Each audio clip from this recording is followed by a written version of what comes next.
미러키 지역에 있는 어느 선생님이 1학년 자기 반 학생들을 이끌고 유제품 공장으로 이제 필드 트립을 갔습니다. 그래서 공장에 가서 가이드 한 사람이 나와서 공장 내부를 다 이제 보여주고 자세하게 설명을 해줬습니다. A Milwaukee teacher took her first grade class to a dairy product company where a guy showed the children through the entire plant, explaining the whole process. 이제 가이드가 아이들에게 공장 내부를 다 보여준 후에 이제 아이들에게 묻습니다. 혹시 질문할 거 있습니까? 그러자 한 소녀가 손을 번쩍 들더니 이렇게 말을 했다고 합니다. 제가 오늘 눈이 올 때 입는 새 눈옷을 사 입고 왔는데 새 옷인지 아셨어요? The tour was over and the guide asked if anyone had any questions. Then one little girl raised her hand and said, "Did you notice that I've gotten on my new snow coat today?" 여러분, 사람들은 관심을 받고자 합니다. 인정을 받고자 합니다. People want attention and recognition. They do various things to get them. 제가 1989년에 미국에 갔을 때에 치얼스라는 프로그램이 인기가 많았습니다. 아마 나이가 많으신 분들은 좀 다 아실 것입니다. 이 치얼스가 시작할 때마다 또는 중간중간에 나오는 노래가 있습니다. 가사가 무엇입니까? 기억하십니까? When I came to the United States in 1989, Cheers was one of the most watched TV shows. If you're old enough, then you remember the theme song, right? It goes like this. You wanna go where everybody knows your name. 당신의 이름을 아는 곳에 당신은 가고자 할 것입니다. 여러분, 사람은 누구나 자신을 알아주는 곳에, 인정해주는 곳에 가면 다 좋아합니다. 싫어할 사람이 없습니다. 그래서 여러분이 교회에서도 누가 새로 오시면 반갑게 맞아줘야 할 필요가, 우리가 이름을 불러주고 인사해주면 다 좋아합니다. 그래서 그렇습니다. Everybody does love to be recognized, get attention.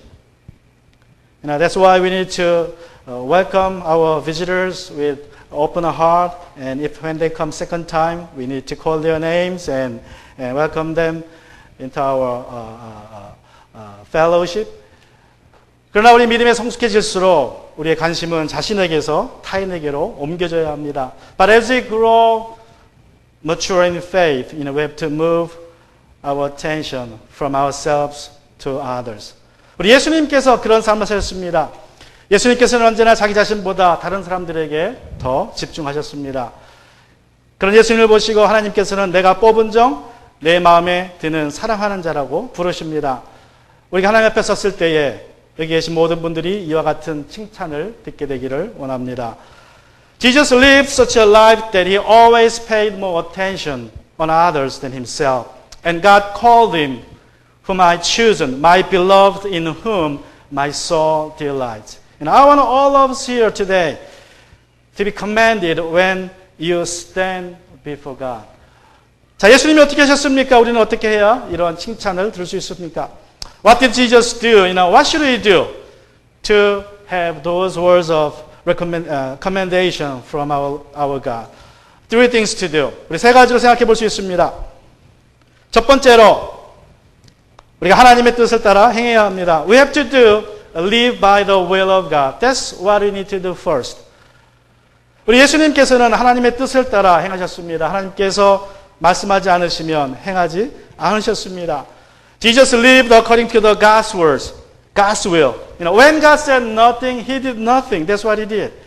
Let's look at Matthew chapter 12, verse 15. 우리 마태복음 12장 15절 말씀을 같이 살펴봅니다. 마태복음 우리 12장 15절입니다. 그러나 예수께서 이 일을 하시고 거기에서 떠나셨다. 그런데 많은 무리가 예수를 따라왔다. 예수께서 그들을 모두 고쳐주셨다. When Jesus became aware of this, He withdrew from there. Huge clouds followed Him and He healed them all. 여러분, 예수님께서 무슨 일을 아셨다고 말씀합니까? What did Jesus know about? In verse 15. 예수님께서는 바리새인들이 자기를 없애고자 모여한 것을 아셨습니다. 바리새인들은 예수님께서 자신들이 지키는 안식일 전통을 따르지 않는다고 예수님을 죽이고자 했습니다. 그래서 예수님은 자리를 피하셨습니다. Now he came to know that the Pharisees were planning to do away with Jesus because he didn't comply with their Sabbath tradition. So they want him to be killed. Knowing their intention, he left there immediately. 왜 피하셨습니까? Why he left there? 예수님께서는 아직 죽을 때가 되지 않으셨기 때문입니다. 예수님께서는 우리의 죄를 용서하시고 또 십자가에서 피 흘려 죽으시기 위하여서 이 땅에 오셨습니다. 그것이 하나님의 계획입니다. 예수님이 만약에 이때에 바리새인들의 돌에 맞아 죽게 된다면 하나님의 뜻을 계획을 이루지 못하게 됩니다. 그래서 예수님께서 피하신 것이지 바리새인들이 무서워서 죽는 것이 무서워서 피하신 것은 아닙니다. Because it wasn't yet the time for him to die. God had a plan for Jesus that he should die on a cross for our sin. But if he would have been stoned to death at the time by Pharisees prematurely, then God's plan would have been aborted. We have no cross. That's why he withdrew from there, not because he was afraid of death or afraid of the Pharisees. 예수님께서 회당을 떠나자 많은 사람들이 그를 따라 나섰습니다. 그 중에 많은 병자들이 있었습니다. 몸이 아프고 마음이 아픈 사람들을 예수님께서 다 고치셨습니다. 하나도 빼놓지 않고 고쳐주셨다고 성경은 말씀합니다. 그런데 병자들 고쳐주시면서 예수님은 이렇게 당부하십니다. 16절입니다. When he left the synagogues, huge crowds followed him. Many of them were sick. Their bodies were plagued with various diseases and sicknesses. Their hearts were broken for various reasons. And Jesus healed them all. There was no exception. After caring each one of them, Jesus asked for one thing from them. Let's look at verse 16. This is what he said to them. 그리고 자기를 세상에 드러내지 말라고 단단히 당부하셨다. He wanted them not to make him known. 왜 그렇게 당부하십니까? Why did he say so? 우리 17절에 보면 이렇게 말씀합니다. In verse 17, Matthew reveals the reason. 이것은 예언자 이사야를 시켜서 하신 말씀을 이루려고 하신 것이다. So that what was spoken through the prophet Isaiah might be fulfilled. 이사야 42장 1절과 4절을 우리 마태가 인용하고 있습니다. 이것은 마태복음에서 가장 긴 구약의 인용 구절이라고 합니다. Matthew called it Isaiah chapter 41, 1 through 4. This is the longest quotation of Old Testament in Matthew. Originally, Isaiah chapter 41, verse 1 through 4 was a prophecy for a Persian king called Cyrus. God would use him to save the Israelites from the exile. However, it was the prophecy at the same time for the Messiah, whom God would send in the future to save the sinners like us from sin.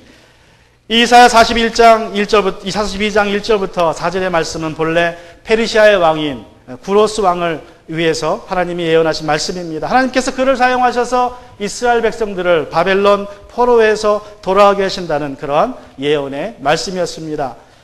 그러나 이 말씀은 궁극적으로 죄인들을 죄에서 해방하고 그리고 구원하기 위하여서 하나님이 보내실 그 예언자에 대한 예언이었습니다. 이사야를 통해서 하나님께서 말씀하신 메시아는 자신을 드러내지 않는다고 19절에서 말씀합니다. The Messiah that God had described through Isaiah, the prophet, was a Messiah who would not show up himself. Let's look at verse 19. 우리 19절 같이 보겠습니다. 19절에 보시면 그는 다투지도 않고 외치지도 않을 것이다. 거기에서 그 소리를 들을 사람이 없을 것이다. He would not argue or shout, and no one will hear his voice in the streets.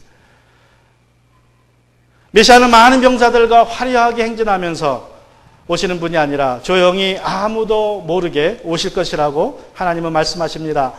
God has said that the Messiah he would send would not come with pomp, marching with soldiers, but come in silence, without getting much attention from people, without getting much recognition. 여러분, 예수님께서는 많은 병자를 고치셨습니다. 선한 일을 행하셨습니다. 사람들에게 인정받을 만한 좋은 일들을 하셨지만 그는 하나님의 뜻을 따라서 자신이 누구인지를 밝히지 않으셨습니다. 숨기셨습니다. Jesus healed many people from various diseases and sicknesses. Now, he did many good things to people. But he didn't show off. He didn't want recognition because that's God's will. Following God's will, he kept himself in low profile. 예수님은 언제나 하나님의 뜻에 따라 행했다고 요한복음 5장 30절에 말씀합니다. Jesus said he is always after God's will. This is what he said in John chapter 5 verse 30. 요한복음 5장 30절에서 예수님은 이렇게 말씀하십니다. 그것은 내가 내 뜻대로 하려 하지 않고 나를 보내신 분의 뜻대로 하려 하기 때문이다. I do not seek my own will, but the will of him who sent me. 인성을 가신 예수님께서도 죽음을 앞에 두고 두려워하셨습니다. 무서워하셨습니다.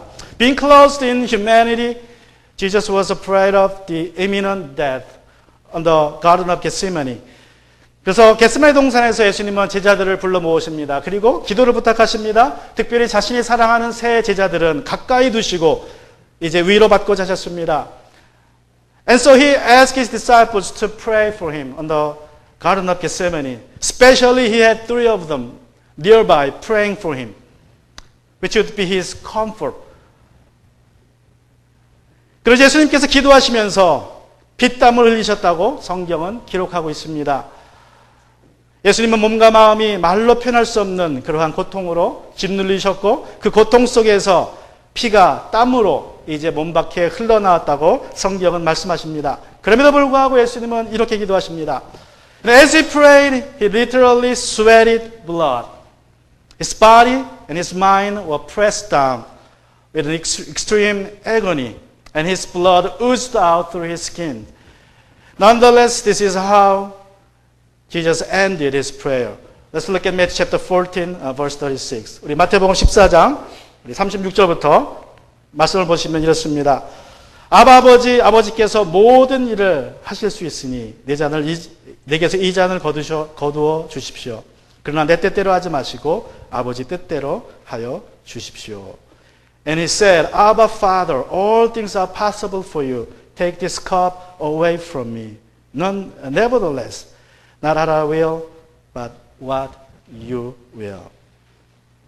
맥스 루카도라는 목사님에 따르면 예수님께서 체포당하실 때에 하신 말씀이 약 98개의 단어라고 합니다. 그런데 98개의 단어를 말씀하셨는데 그 중에 30개의 단어가 하나님의 뜻에 대한 그러한 단어라고 말씀합니다. 여러분, 예수님은 고통 중에서도 하나님께서 원하시는 것이 무엇인지를 찾고자 하고 그 뜻을 행하고자 노력하셨다는 것입니다. According to the writer and pastor Max Lucado, Jesus spoke 98 words at the time of his arrest, and 30 words out of 98 are related to God's will. Which means, in the middle of his agony and pain, he was looking for God's will and he was trying to do it with all his heart. 하나님께서 기뻐하시고 사랑하시는 자는 내 뜻이 아니라 하나님의 뜻을 따라 살아가는 사람입니다.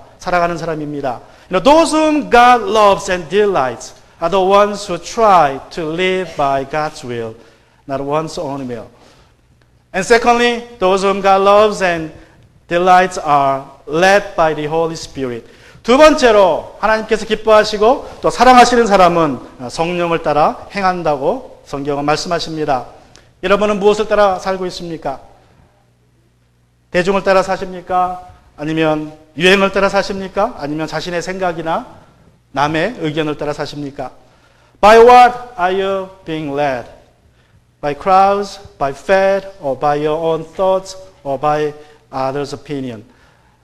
하나님께서 기뻐하시고 사랑하시는 사람은 성령을 따라 행한다고 오늘 성경은 말씀합니다. Those whom God loves and delights are being led by the Holy Spirit. Let's look at Matthew chapter 12 verse 18. 우리 마태복음 12장 18절입니다. 보아라, 내가 뽑은 나의 종, 내 마음에 드는 사랑하는 자, 내가 내 영을 그에게 줄 것이니. Here is my servant whom I have chosen, my beloved in whom my soul delights. I will put my spirit on him. 예수님께서 침례자 요한에게 침례를 받으신 후에 하늘문이 열렸습니다. 그리고 성령이 비둘기처럼 내려왔다고 기록하고 있습니다.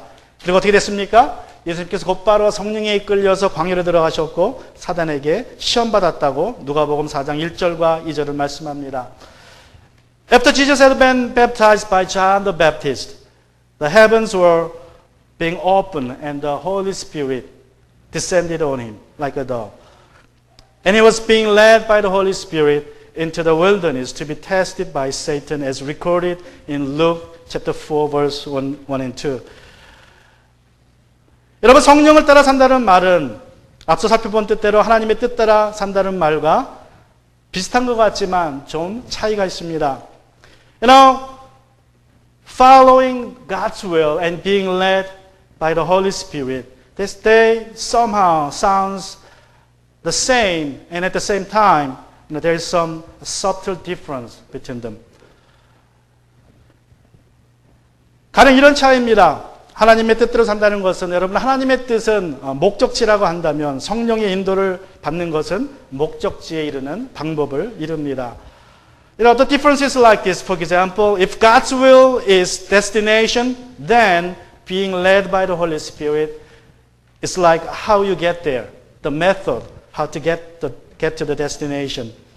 여러분 성령은 어떤 사람에게는 버스를 타게 가게 하고 또 어떤 사람에게는 차를 운전해서 가기도 하고 또 어떤 사람에게는 기차를 타고 가기도 하고 또 어떤 사람에게는 비행기를 타고 가기도 하고 또 어떤 사람에게는 걸어서 가기도 할 수 있습니다. The Holy Spirit may lead one to take a bus or to drive or to take a train or take a flight or even just walk to get to the destination. 하나님의 뜻은 원리라고 하면 또한 성령의 인도하심은 적용이라고 말할 수 있습니다. And also, if God's will is principle, then being led by the Holy Spirit is application. 여러분 하나님의 뜻은 같지만 그 적용은 시대에 따라서 또 개인의 환경에 따라서 형편에 따라서 달라질 수 있습니다. And God's will stays the same throughout history, through circumstance, through situation. However, the application of it will be changed. 그래서 여러분 하나님의 뜻을 알고 그 뜻을 따라 사는 것이 제일 중요합니다. Therefore, knowing God's will is the most important. 우리가 이제 목적지를 알았다면 내가 거기에 무엇을 타고 어떻게 갈 것인지 여러분 그것을 내가 잘못 알았다면 이제 그것은 소용이 없다는 것입니다. 내가 만약에 목적지를 잘못 알고 있다면 내가 어떻게 거기를 가든지 빨리 가든지 늦게 가든지 그건 아무 소용이 없어요. 의미가 없습니다. You know, if you have misunderstood the destination, you got wrong destination, then it doesn't matter how you get there, right? How fast do you get there? You may take a bus, drive there, or bike there, walk there. It doesn't matter because you will end up wrong places, wrong destination. So knowing the destination, knowing the will of God is the most important thing to do. However, the next is that you have to be led by the Holy Spirit. Then how you get there? Now God will not put us in one same train, in one same flight, in a car. 여러분 우리가 중요한 것은 내가 어디로 가야 할지 그 목적지라는 것이 중요합니다. 그 다음에 중요한 것이 바로 이제 어떻게 가느냐는 것입니다. 여러분 한 가지 중요한 것은 하나님께서 우리를 다 똑같은 기차나 똑같은 비행기나 똑같은 차로 가게 하신다는 것은 아니라는 것입니다. 사람마다 다릅니다. 그래서 우리는 성령의 인도하심을 받아야 합니다. Now, depending upon your situation, God will, the Spirit will lead you how to get there. 여러분이 어떤 형편인지에 따라서 하나님께서는 여러분이 무엇을 해야 될지, 어떻게 거기를 가야 될지 말씀해 주신다는 것입니다. 우리가 하나님의 뜻을 우리의 삶에 매일 적용하기 위해서는 우리가 성령의 충만함을 입어야 합니다. 그래서 성령을 따라 행해야 됩니다. To apply God's will to our daily life, we must be filled with the Holy Spirit first. Then the Holy Spirit will lead us. 에베소서 5장 15절부터 18절에서 사도 바울이 우리에게 이렇게 권면하고 있습니다. In Ephesians chapter 5, verse 15 through 18, Paul the apostle exalts us with these words. 그러므로 여러분은 어떻게 살아야 할지를 살피십시오. 지혜롭지 못한 사람처럼 살지 말고 지혜로운 사람답게 살아야 합니다. 세월을 아끼십시오. 때가 악합니다. 그러므로 여러분은 어리석은 자가 되지 말고 주님의 뜻이 무엇인지를 깨달으십시오. 술 취하지 마십시오. 거기에는 방탕이 따릅니다. 성령의 충만함을 받으십시오. Therefore consider carefully how you live, not as unwise, but as wise, making the most of the time, because the days are evil. Because of this, do not become foolish, but understand what the will of the Lord is. And do not be drunken with wine, in which is dissipation, but be filled by the Spirit. 사도 바울은 이 악한 시대를 어떻게 살아야 할지 살피는 것이 지혜로운 사람이라고 말씀하시면서, 지혜로운 사람은 주님의 뜻을 분별하는 사람인데, 주님의 뜻을 분별하기 위해서는 성령 충만을 받아야 한다고 말씀하고 있습니다. Paul the Apostle says, a wise person wants to know how to live in this evil world and wants to be filled with the Holy Spirit first, to discern and do the will of God. 여러분, 우리가 어떻게 성령의 충만을 받아서 성령을 따라 살 수 있습니까? Then how can we be filled with the Holy Spirit to be led by Him? 에베소 5장 18절부터 23절에서 사도 바울이 이렇게 말씀합니다. In Ephesians chapter 5, 18 through 23, this is how that Paul says.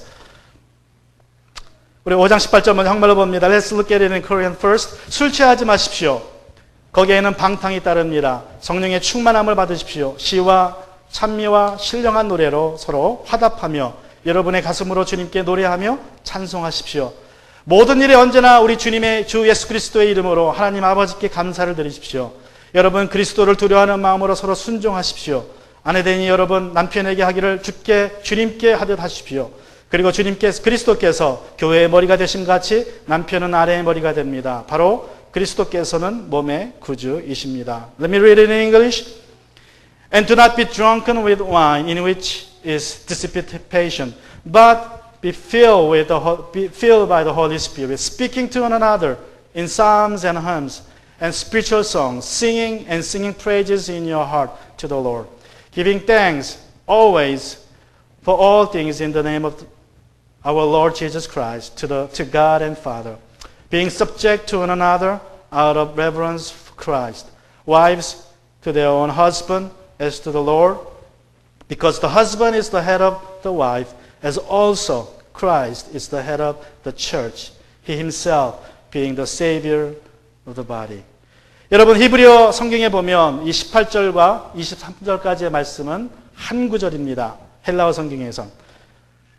이 헬라어 성경에서 18절부터 23절에서의 본동사는 술 취하지 말고 성령의 충만을 받으라는 것이 본 동사입니다. 그런데 바울은 거기서 문장을 끝내지 않고 계속 이어갑니다. 우리 한국말 성경은 문장이 여러 개로 끊어져 있지만 원래 헬라어 성경에는 한 문장입니다. 그리고 이제 계속해서 현재 분사로서 이제 문장을 이어갑니다. Some of you may have noticed it in verse 18 through 23 is made up with one long verses. If you look up the verse 18 through 23, in most Bibles, if you have one, has divided the verses into several sentences, but the literal translation have it as one sentence, as it is in Greek. Now Paul goes on saying, be filled with the Holy Spirit. This is one of the main verb of the sentence. Be filled with the Holy Spirit. And then he continues, adding several present particles in order to explain the ways to be filled with the Holy Spirit. 19절에서 뭐라고 말씀합니까? In verse 19, 노래하고 찬송하십시오. 20절에서는 감사드리십시오. 그리고 21절에서는 서로 순종하라고, 여러분이 가지고 있는 모든 관계 속에서 서로 순종하라고 명령하고 있습니다. In verse 19, he says, speaking psalms and hymns, singing praises. In verse 21, giving thanks always for all things. In verse 21, being subject to one another. These are the things to do to be filled with the Holy Spirit.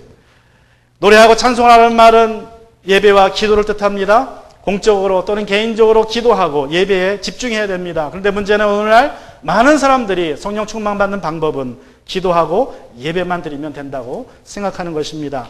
그러나 그게 전부가 아닙니다. 모든 일에 언제나 감사도 해야 된다고 말씀하고 있습니다. 또 모든 관계 속에서, 여러분이 가지고 있는 관계 속에서 순종하는, 다시 말하면 화평한 관계를 가지고 있어야 우리가 성령 충만할 수 있다고 말씀하고 있는 것입니다.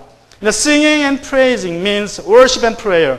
We are to worship and pray in public, in private.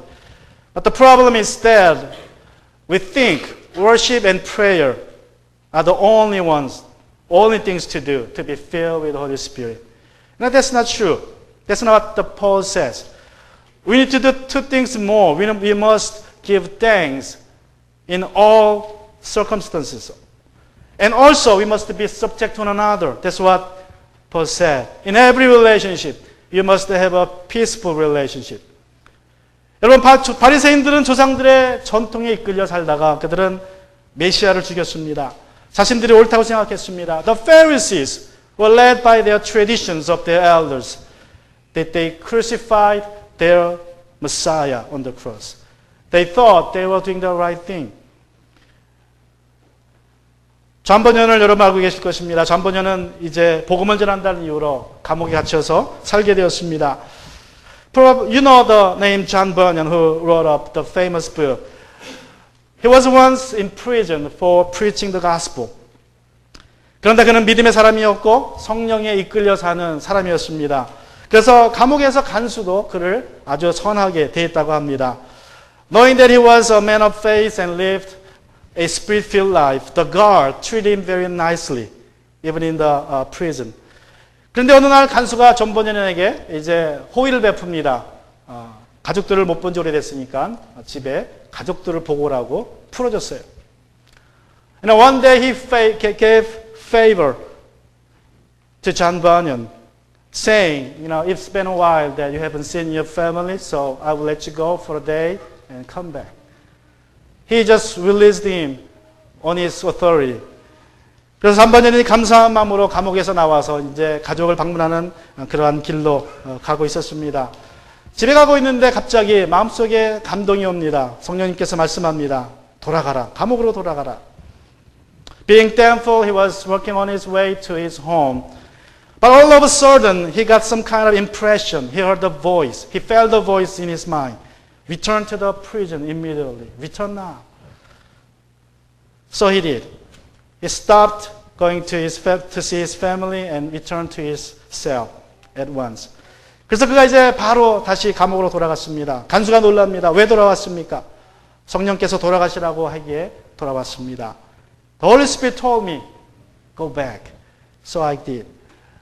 그리고 잠시 후에 감옥의 총책임자가 갑자기 순찰을 돌기 시작했다는 소식이 전해졌습니다.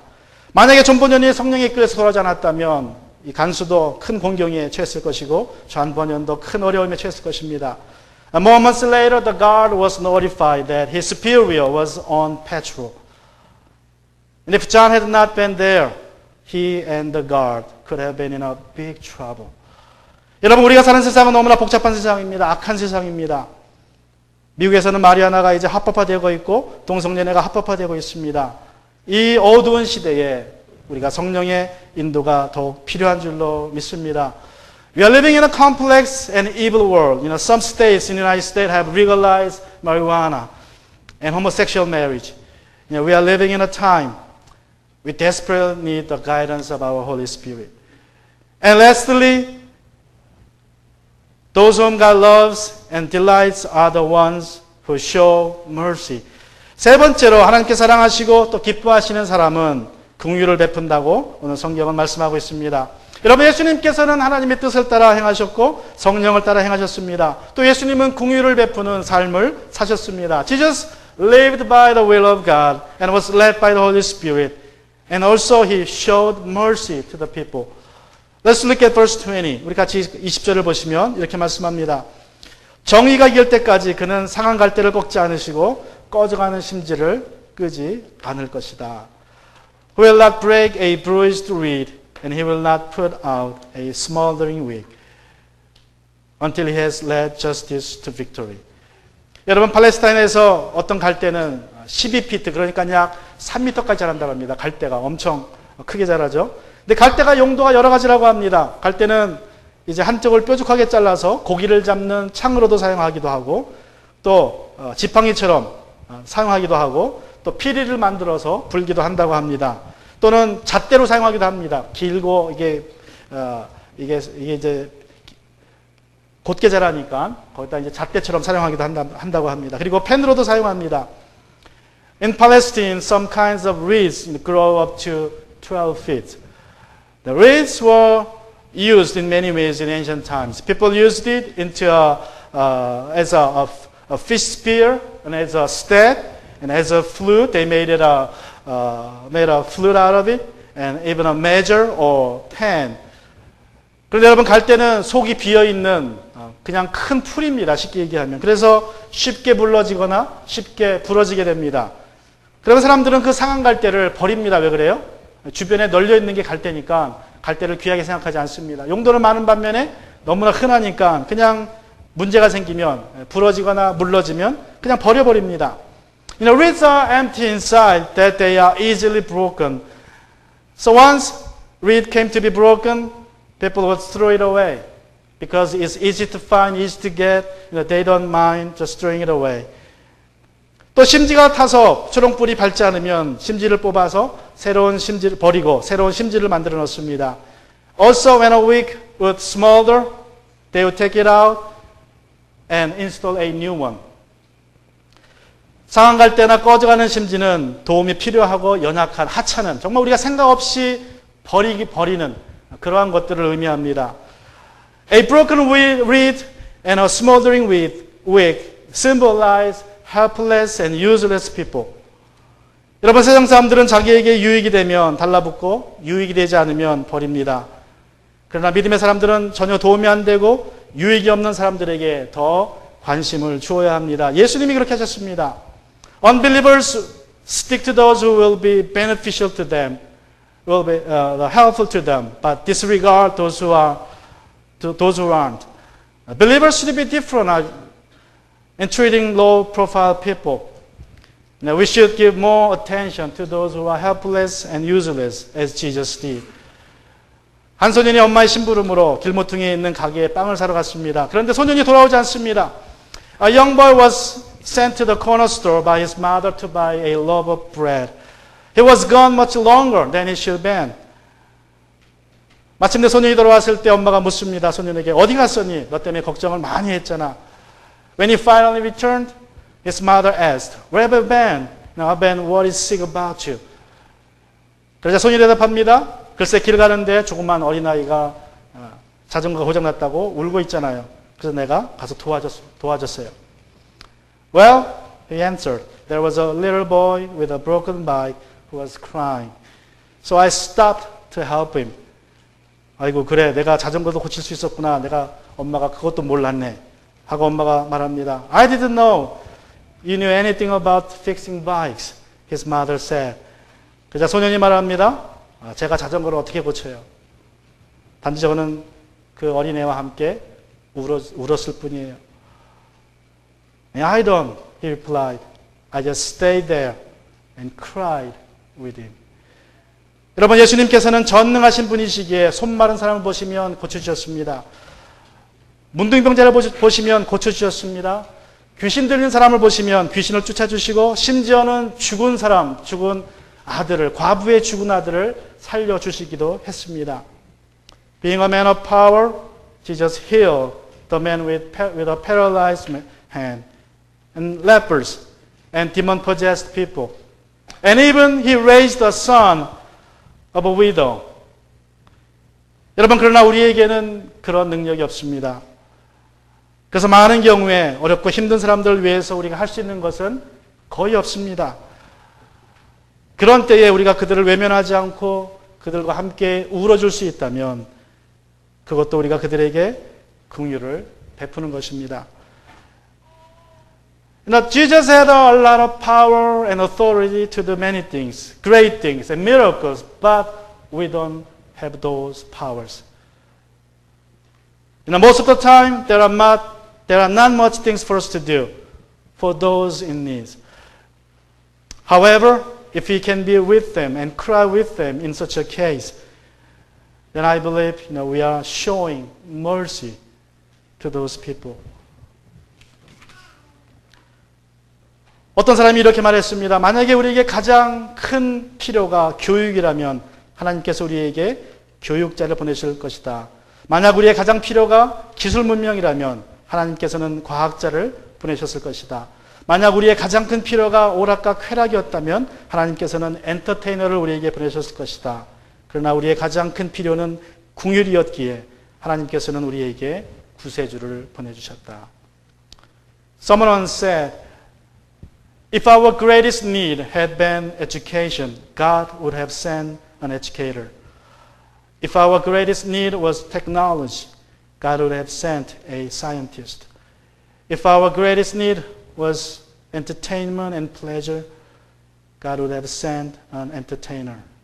But since our greatest need was mercy, God sent us a Savior.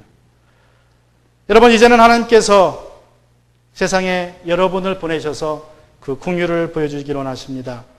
하나님께서 우리를 긍휼의 이정표로 사용하셔서 우리를 통하여서 세상 사람들이 예수 그리스도를, 십자가에 달린 예수 그리스도를 보게 되기를 원하십니다. Now God wants us to send you into the world to show mercy. He wants us to be the signpost of His mercy, pointing to Jesus Christ hanging on the cross.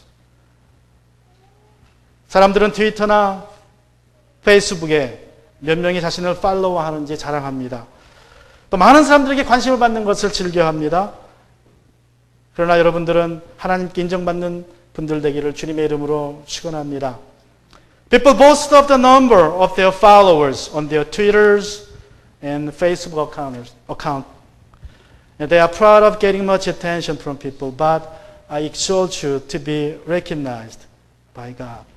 하나님의 뜻을 따라 행하고 성령을 따라 행하여서 어렵게 사는 사람들에게 자비를 베푸는 그러한 사람들이 되어서 하나님께서 내가 너를 선택하고 내가 너를 사랑하고 내가 너를 기뻐한다고 말씀하시기를 주님의 이름으로 축원합니다. To those who live by His will, led by the Holy Spirit, and show mercy to helpless, God will say, you are the one whom I have chosen, my beloved. I will delight in you. I want all of you to be one like that. Let's bow our head in prayer. 같이 시간 기도합니다. 오늘 기도하시면서 오늘 말씀을 생각하시고